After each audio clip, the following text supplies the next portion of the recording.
Unmasking the Zodiac Killer. Crimes in the Shadows. Part 1. Unveiling the Dark Chapters of History. The ominous saga of the Zodiac Killer began its grim narrative in the late 1960s, casting a sinister shadow over the tranquil San Francisco Bay Area. The first known incident took place on December 20th, 1968, near Benicia, California. High school students David Faraday and Betty Lou Jensen were parked in a secluded area when they were attacked. The assailant shot Faraday in the head and Jensen multiple times before vanishing into the night, leaving behind a trail of confusion and fear. Just a few months later, the Zodiac struck again, this time in Vallejo, California.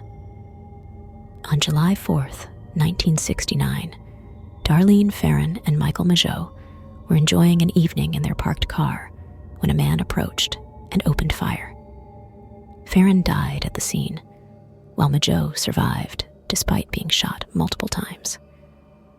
This crime introduced the infamous Zodiac symbol, a crosshair, as it was scrawled onto the victim's car door. The chilling pace of the Zodiac's crimes escalated further. On September 27, 1969, Brian Hartnell and Cecilia Shepard were relaxing by the shores of Lake Berryessa, California, when a man wearing an eerie executioner-style hood approached them.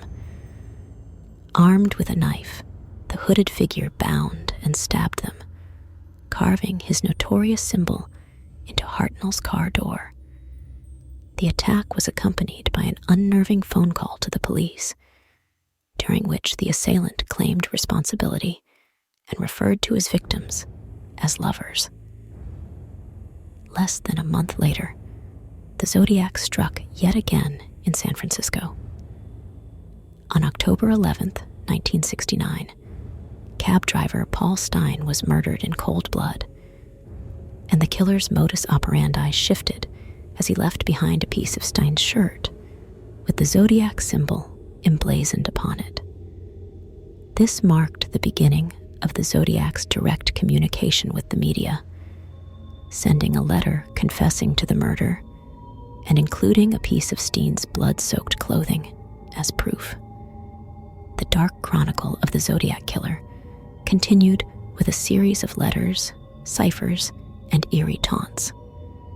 As the Bay Area trembled under the weight of uncertainty, the Zodiac's reign of terror extended its sinister reach, leaving a trail of unsolved murders and enigmatic clues in its wake.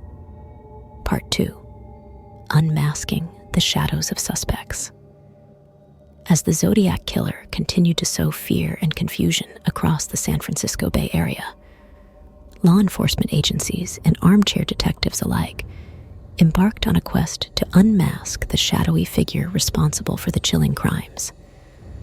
Arthur Lee Allen, a convicted child molester and longtime suspect, drew investigators' attention due to his proximity to the crime scenes and alleged disturbing behaviors. However, despite intense scrutiny, concrete evidence linking Allen to the Zodiac's heinous acts remained elusive. Allen's death in 1992 further complicated the investigation, leaving behind lingering doubts about his involvement. In a bizarre twist, the name of the Unabomber, Ted Kaczynski, emerged in connection to the Zodiac Killer. Linguistic analyses of both their writings suggested a possible connection, sparking a flurry of speculation. However, this tantalizing lead, much like others, faded into obscurity as the broader puzzle eluded solution. The hunt for the Zodiac's true identity birthed a myriad of theories, ranging from potential police suspects to unsung vigilantes.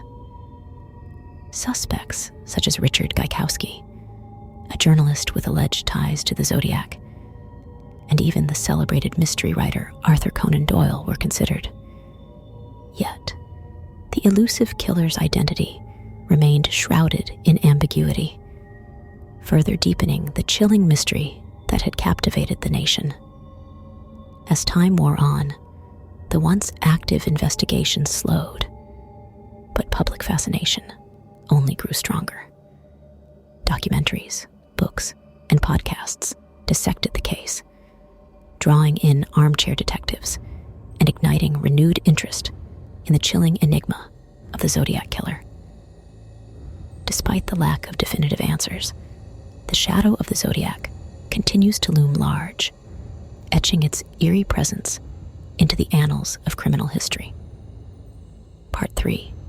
Unraveling the Web of Mystery. In the modern age of technology, the quest to unmask the Zodiac killer continues. Advances in DNA analysis and cold case investigations have breathed life into the investigation. Law enforcement agencies have re-examined evidence, hoping that modern techniques will finally provide the breakthrough needed to identify the notorious killer. Familial DNA searches and other cutting-edge forensic methodologies offer hope of uncovering the truth. The emergence of previously unknown connections could lead to a long-awaited revelation, allowing closure for the victims' families. As the shadows of the Zodiac's crimes continue to cast a long shadow, the chilling legacy remains.